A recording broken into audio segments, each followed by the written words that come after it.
Good morning. It's Wednesday. Gym done. And I did 30 plus 2 minutes on the bike. I did a different thing today on the bike. So there's all these different programs that you can run. And usually I do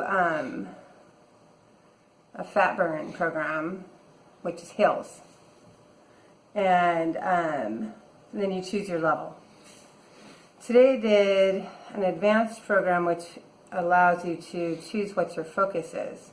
So my focus today was heart rate, keep my heart rate up. And I was surprised how low it wanted my heart rate. I kept feeling like I needed to push harder. But then I got really sweaty, even though I didn't feel like I was working as hard as usual.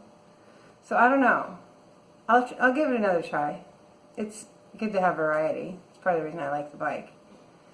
But, and then I did kettlebells, which I enjoy, even if they're hard. They, sort of the same way the elliptical does, they work the front part of my hip, which is really an area I need to work. And so I like that. That particular movement works that. And then I did forward crunches and the low pull, both with 10 more pounds. So hard.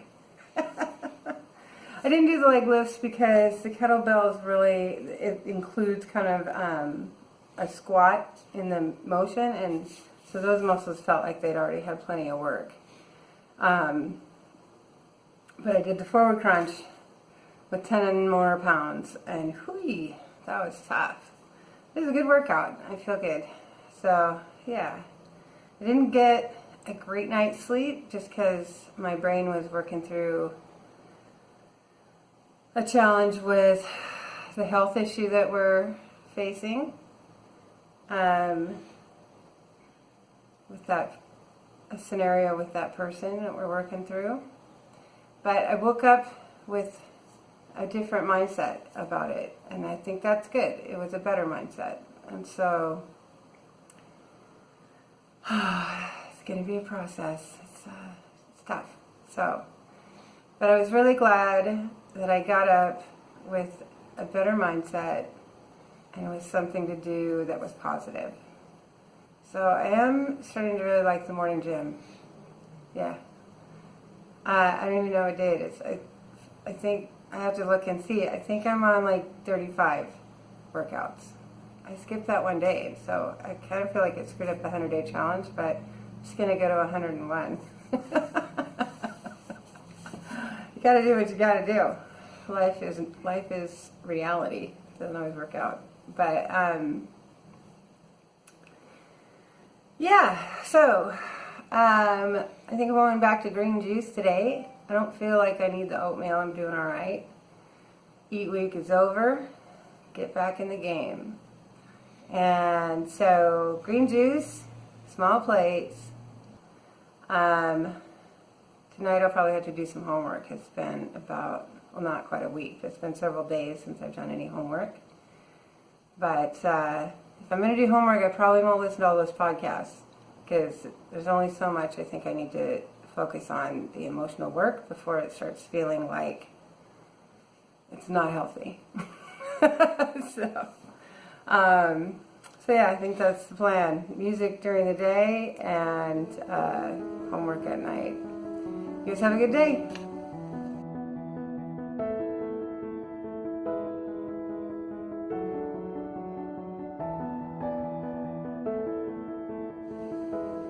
Hi. It's a Wednesday after work, and I'm home. You saw what I had. I had green juice for breakfast. Big old glass. It was a good batch today, lots of ginger. And then at 11 o'clock or so, I had a salad.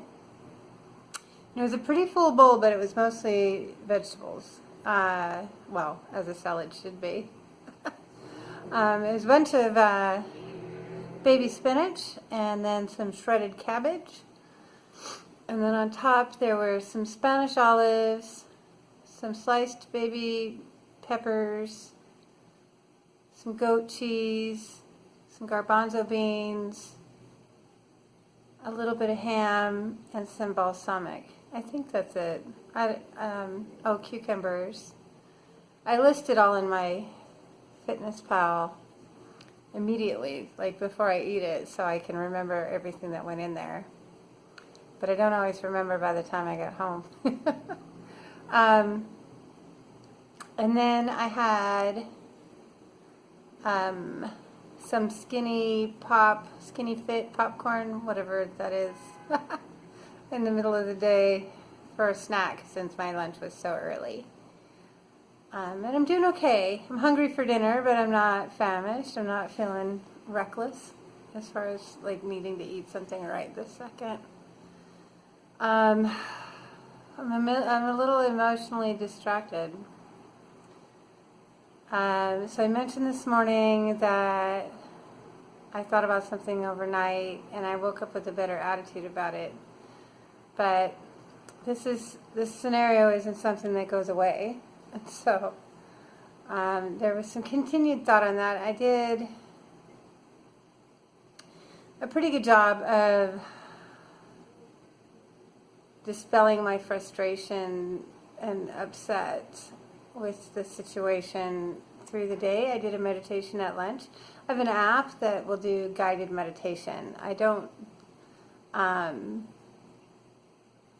not a great, well-practiced meditator, and so a guided meditation is helpful for me, and so I have an app that I use, and we have lots of places around our building where you can go and sort of tuck in and have a moment to yourself with your headphones on, and people will leave you alone, and it's comfortable and relaxing, and so I took advantage of that. And that helped tremendously. I came back from lunch in a much better mood. But then this scenario resurfaced through the wonders of modern technology. There's always a reminder. And I'm just exhausted emotionally today. I just feel like struggling with anger still, and worry.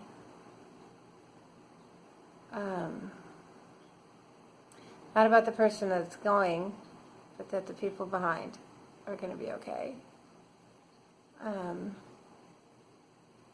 It's hard.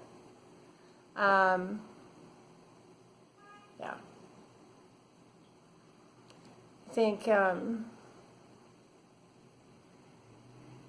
I think we get so busy with our own pain that we forget the impact that we have on others when we think that we're entitled to something.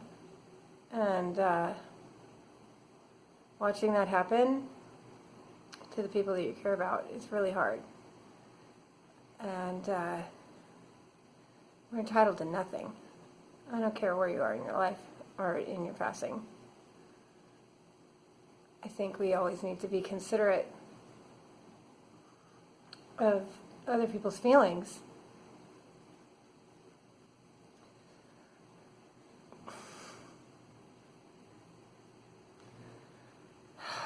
We're not on this planet by ourselves. So yeah. So to that end, I tried really hard to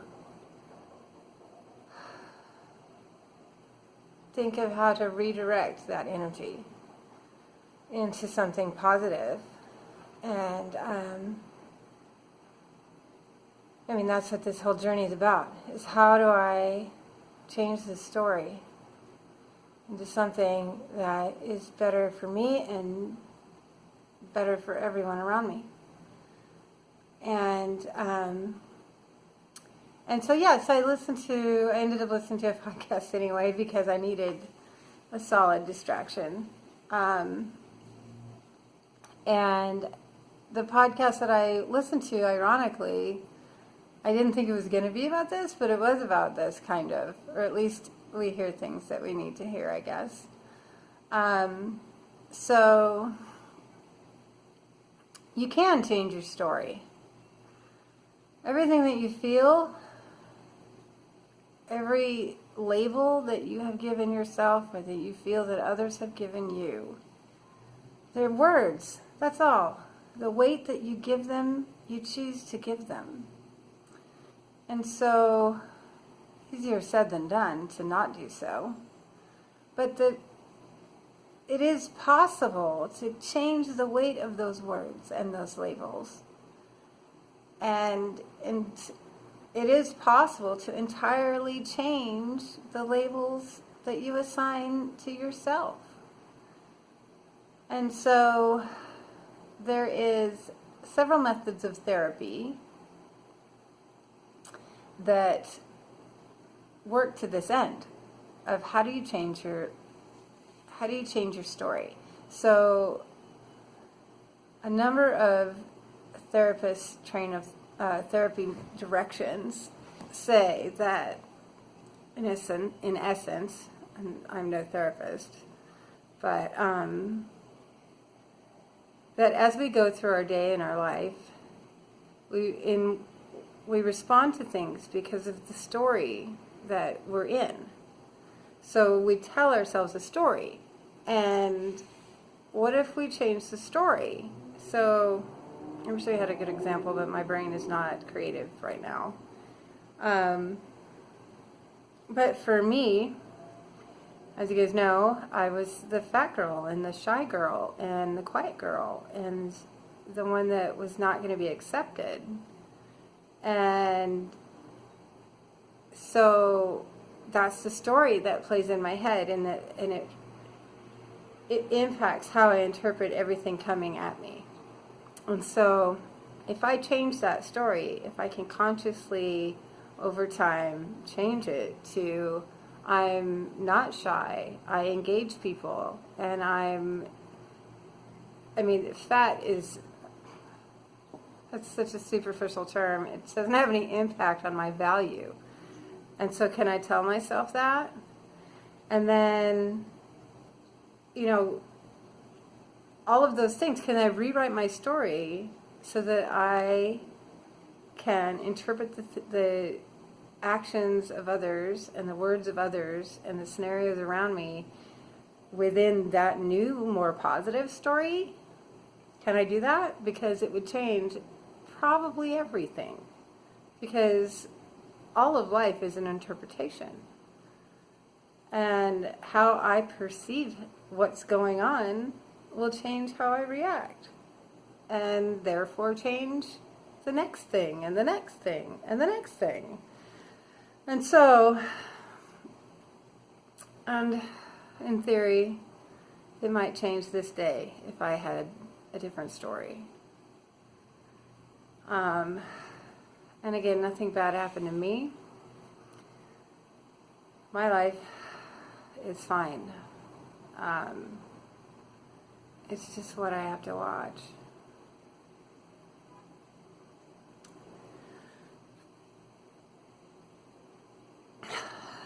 So, I'm going to work on that. I'll see you guys later.